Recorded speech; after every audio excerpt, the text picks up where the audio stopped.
Well, good morning, everyone, and once again, welcome to our English worship today. One other announcement we need to make. We're going to be having communion next week, not on the fourth Sabbath as originally planned. There's going to be a baptism on the fourth Sabbath, so we'll be having communion next week, not on the fourth Sabbath. Well, spring is coming. The weather's getting warmer. And in Japan, spring is the beginning of the year. You have the people starting jobs and new contracts from April. And with the new year, we're going to be looking at a new topic. We've looked at parables of Jesus. And today I would like to introduce the next theme that we're going to look at for the next few months.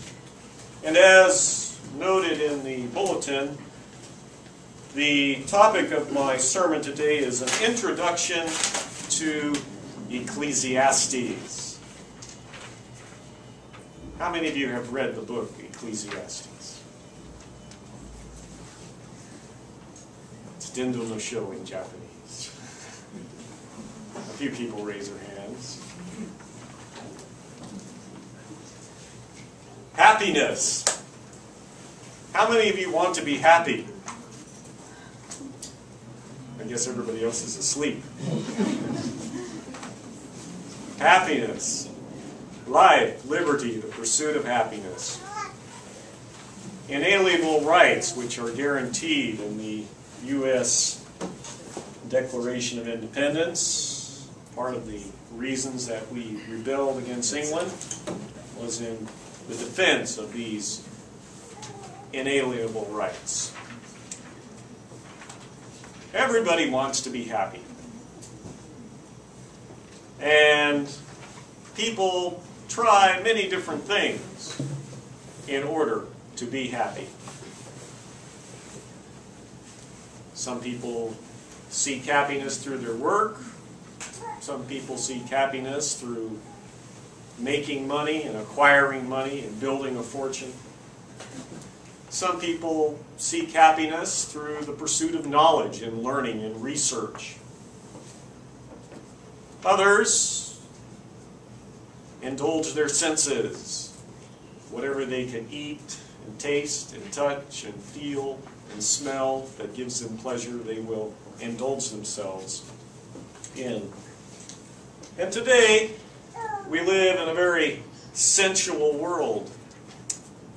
People have many things that they will try and do to be happy. And yet, despite all of the advances of our society and our technology, and despite all the wealth that we have and the comforts that we have living in advanced countries such as Japan, the United States, Europe,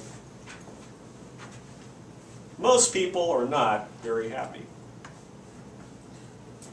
Most people are dissatisfied with life. And part of that is because of the society in which we live. Despite all of our advances, there are many problems that we have. We see inequalities, injustice, disparity between the rich and the poor. And we question the society in which we live and the values on which that society is based. And this dissatisfaction and unhappiness is promoted by the media. And it's promoted by the business world. Because companies don't want you to be happy. They want you to be dissatisfied. Because if you are dissatisfied, you will want something more, and something different, and something new. And so, every day, on the subway and train, as you watch TV or listen to the radio, you are bombarded by media campaigns, which are designed to make you unhappy. You bought a cell phone last year, but already, well, there's a new one that's twice as fast and has more features and a better camera. Oh, you've been using this laundry detergent, but oh, there's a new one which is improved and it cleans in half the time and it's only a little bit more expensive. Companies have what's called planned obsolescence. They design products which are not supposed to last. They want the product to last maybe 3 or 4 or 5 years and then break. They want you to have to buy something new and something better. When I was a kid, there was a little different attitude. I can remember American companies may tag, oh, lifetime guarantee. You buy one of our washing machines, it's good forever. If it breaks, bring it, we'll give you a new one. Sears and Roebuck, one of the biggest shopping companies when I was young, had lifetime guarantees on clothes. You could take a pair of jeans into the store. If there were a hole in it, you could exchange it for a new pair. You can't do that today, right? Some stores, oh, well, you wore it. Once you put it on, we won't accept any exchanges. Our society is based on causing us to be dissatisfied and causing us to want to find satisfaction. And the companies try to sell us that through their products, whether it be cosmetics, or what we eat, or what we drink, or what we wear, or what we drive, or where we live. Commercialism and capitalism is based on making people unhappy. And even when we look at social class, well, I want to be rich, so I'll work harder. And companies use that to motivate people. Well, we're going to watch your work, and if your work is good, we'll give you a promotion. Or we'll give you a bigger bonus. And if you don't work so well, I'm sorry, no promotion for you. Or, well, our company didn't do well, so no bonuses this year. Modern Western society is built on this concept of dissatisfaction and unhappiness. And as Christians, of course, we want to try to understand and look at the factors which can cause us to be unhappy, and look at the values that we have in judging our situation and our happiness and unhappiness. And in the Bible, there are, of course, many texts and passages which deal with some of these issues that we have mentioned so far this morning. And Jesus talked about material things and the pursuit of these, and how material things were not the most important thing to ultimate happiness. But I would like to look at the book of Ecclesiastes, which addresses many of these themes. And over the next few months, look at what was written in this book about life as we know it under the sun. The title of the book is Ecclesiastes, and that word comes from a Greek root which ecclesias, which word Ecclesiastes and ecclesiastical come from. The original meaning of the word comes from a Hebrew word which meant the speaker of the assembly, or speaker to the congregation or the group. And the Greek word ecclesiastics is a translation of that word. It means the speaker. And the message of the book, it's a sermon. And it's about bad news and good news.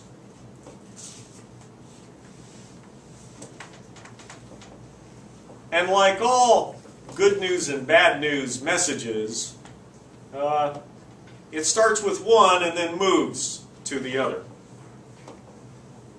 And sometimes when people read Ecclesiastes, they get very depressed and angry and unhappy with what they read. Because much of what is written in the book of Ecclesiastes is rather negative. The main question that is asked in this book is, what is life all about? What is the purpose? And if I look at what is happening around me, if I see the way that life seems to be working and functioning, if I see how society exists, why should I follow God in this situation? What's the point of living a good life when I look around and see how things live and work? Why bother? Why bother? Francis Schaeffer, a very famous Christian writer, said that if he had 1 hour to talk to someone about Christ, he would spend 45 minutes of that hour discussing and describing the hopelessness of life on this world. How things don't always seem to work in a fair or just way. How life is not always fair. And how bad the world was. And the final 15 minutes, he would focus on introducing Christ as a source of hope and salvation and a reason to live.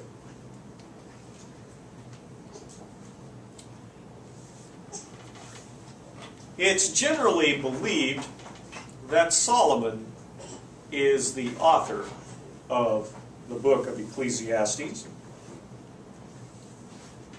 In Ecclesiastes, the writer describes himself as the son of David and king in Jerusalem. The writer of the book is obviously very wise and philosophical. And of course, Solomon was the wisest and most philosophical of any of the kings that ruled in Jerusalem. In the book, he describes his work and his building activities, the many different projects and achievements that he undertook and completed. And of course, Solomon was very famous for building up the kingdom and building many palaces and gardens and being involved in many kinds of different projects. Solomon was a genius. He was involved in designing. He was involved in agriculture and farming. He was an observer of scientific method of his time. And so the kinds of things that this person writes about is mirrored in the life of Solomon. In the book, he talks a lot about wealth and money. And we know that Solomon spent a lot of time investing in, engaged in trade and economics. He had treaties with bordering countries, joint ventures with the Phoenicians on trading fleets to Africa and other parts of the Middle East. Solomon, during his reign, it was the golden age. The Bible says that gold was considered common and silver was just like nothing It was considered a cheap metal of no value in the time of Solomon. And of course, the book also talks about the search for wisdom and knowledge and learning. And we know that Solomon was very interested in the pursuit of knowledge. He met philosophers and invited people to come to his kingdom. And people from other kingdoms came to meet Solomon, drawn by the stories of his wisdom. Foreign visitors such as the Queen of Sheba. And finally, tradition. Both the early Christian church and the Jewish religion both held that Solomon was the writer of Ecclesiastes. Today, however, there has been a change in thinking. And starting from the Reformation in the 16th century, there were those who began to question Solomon as the writer, mostly for what we call textual criticism reasons. Oh, his language did not match exactly some of the writing of other books that he wrote. Nowhere does he name himself, where in Proverbs and some of the other books and Psalms it mentions that Solomon was indeed the writer. Some of the language that he used, he wrote in the third person instead of in the first or second person, and some people think that that's a reason to question him as the writer. But generally speaking, we believe Solomon wrote this book, and we believe that he wrote this book in the last years of his life, probably around 945 BC. Of course, when we look at the life of Solomon, he lived a very long time. He lived until he was in his 80s. And he had a very prosperous reign. But when we look at the life of Solomon, it's a life of ups and downs. Solomon began his life as a young man, devoted to God, devoted to the truth, promising to follow in the footsteps of his father David. Before his coronation, when God appeared to him in a vision and asked him what he wanted, he asked for wisdom. And as you recall, God was so pleased with this answer that he promised Solomon he would give him all of the things he did not ask for as well. And in Solomon's life, we see that these promises came true. However, after a number of years, probably after about 20 years, 15, 20 years, Solomon began to drift away from God. Partially because of his marriages to non-believers. He began to make treaties and agreements with surrounding nations, with princes and kings of other countries, cementing these treaties with marriage, which was the practice in that age and time. And as we read in the Old Testament, Solomon had many wives and many concubines, over 300 wives and 600 or 700 concubines. Over 1,000 women were in his harem. And most of those were not Jews. Most of those were from other countries. Women who worshipped and followed other gods, who did not convert to Judaism.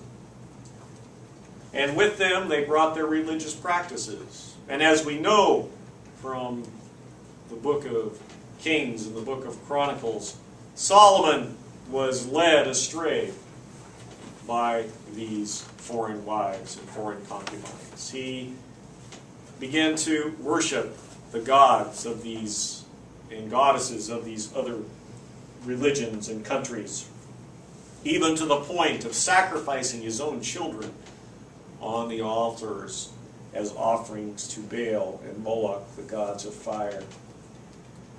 And he built high places and planted sacred groves outside of the city so that his wives could worship, and built temples to these gods and goddesses on the slopes of Mount Olive and the nearby hills surrounding the city. And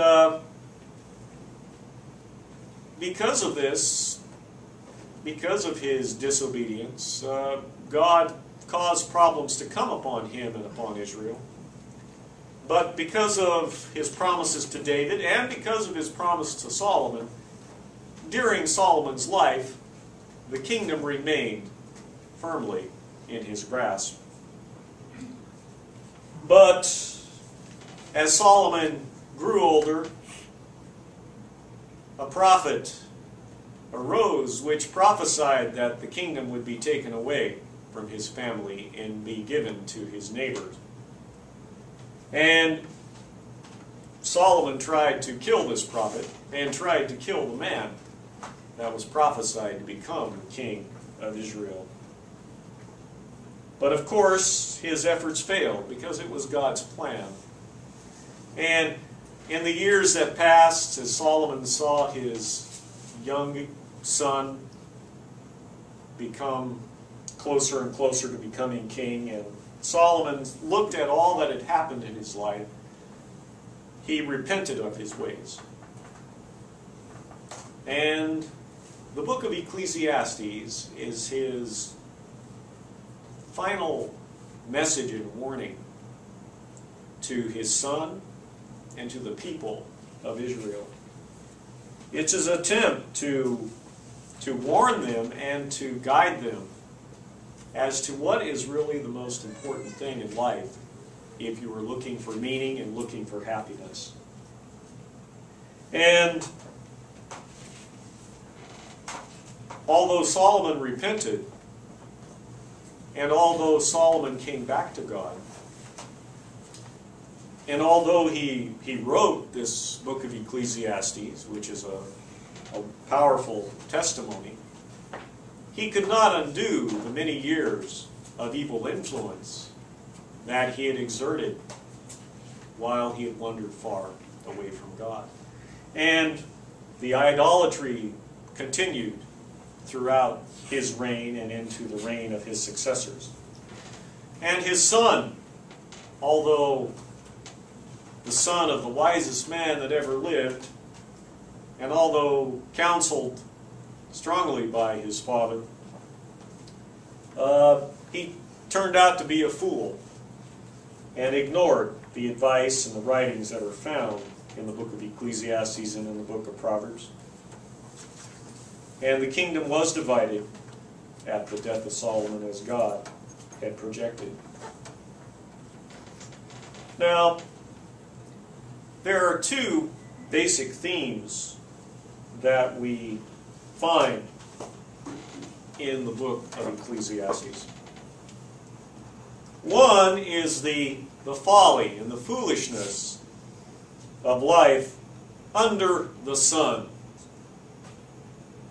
And this expression, under the sun, is found about 28 times in the book of Ecclesiastes. And under the sun means life on this earth. Life as it exists every day. And many of Solomon's observations are about daily life and how things work and don't work. Life without God is meaningless. When we take God out of the equation, the world makes absolutely no sense. You are born and you die. It doesn't matter how rich or how poor you are. It doesn't matter what talents you have. Everyone comes into the world and leaves the world in the same state.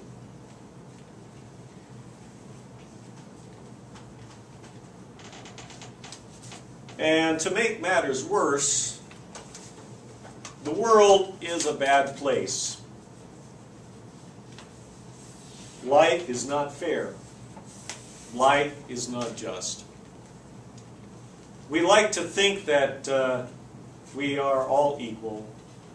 We would like to think that everyone has the same opportunities and chances, but that simply isn't true. Where you are born has a major influence on what your life will be like. If you are lucky enough to be born in an advanced country, a wealthy country, you're going to have a better education. You're going to have better health care. You're going to have better food and nutrition. And your lifespan is going to be longer than average.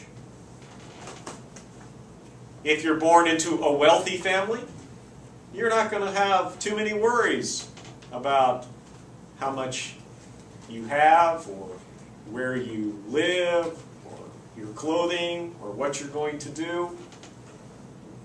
If you're born to a poor family, you're going to be struggling to survive. People are not born with the same talents. Some people are born with high intelligence, and others are born with mental handicaps and problems. Some are born with great physical skills, natural athletes, and others trip over their feet as they walk down the street. Each person is unique. And even in the same family, when you look at brothers or sisters, they are not identical. You can have two brothers. They might have the same situation, the same basic upbringing, and one goes one way, the other another.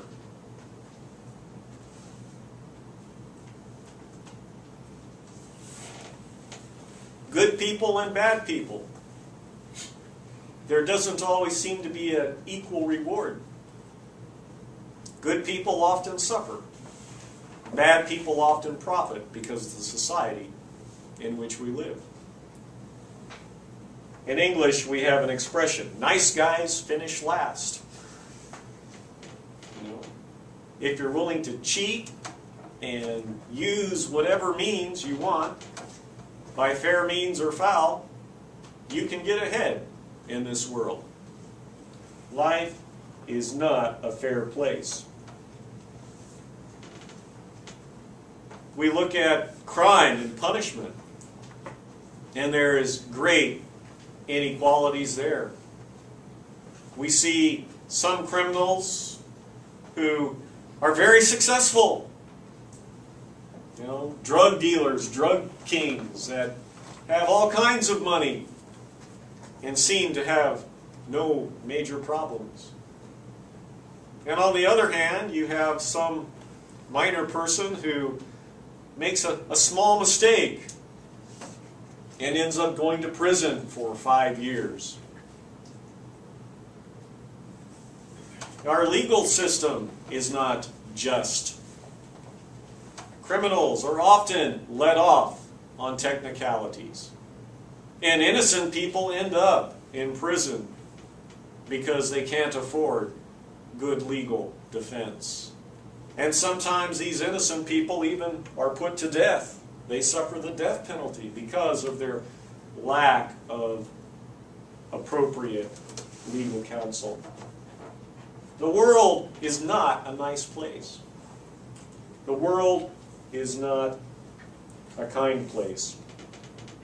And the true meaning and understanding of why this is so can only be found as we search the Scriptures and the messages and revelations which God has given to us about man and his condition and the world and its state and its future.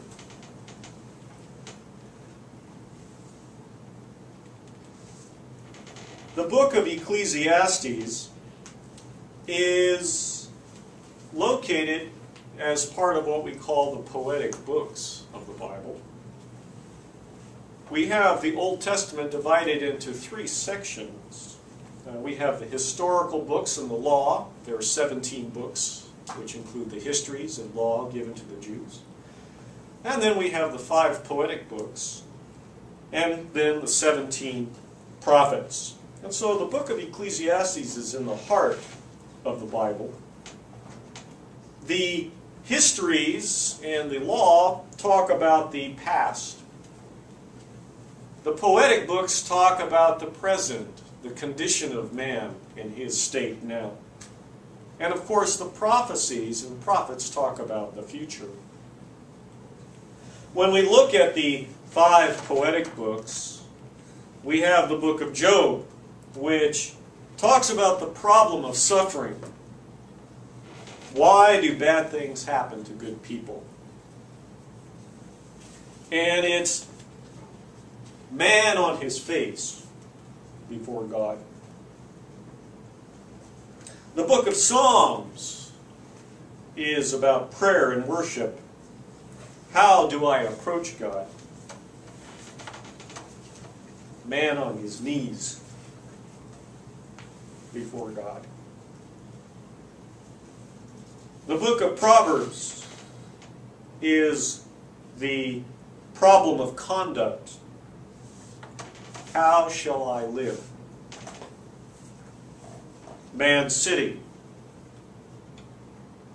and being instructed by God.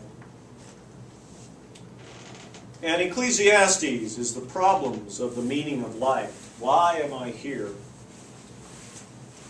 Man yet to stand before God. And Songs of Solomon is the problem of love. How shall I love? And man's experience of falling in love.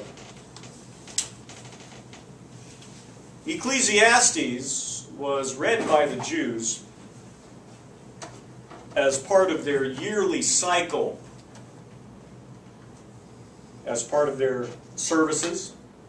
And it was read during the Feast of Tabernacles, when they were setting up their tents and their booths.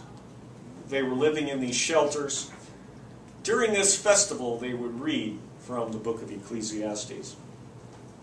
And these shelters that they were living in were temporary. They were not designed to be permanent. And the themes of Ecclesiastes about the temporary nature of our life here was in harmony with this festival and reminded them of the themes that this festival was trying to promote and teach.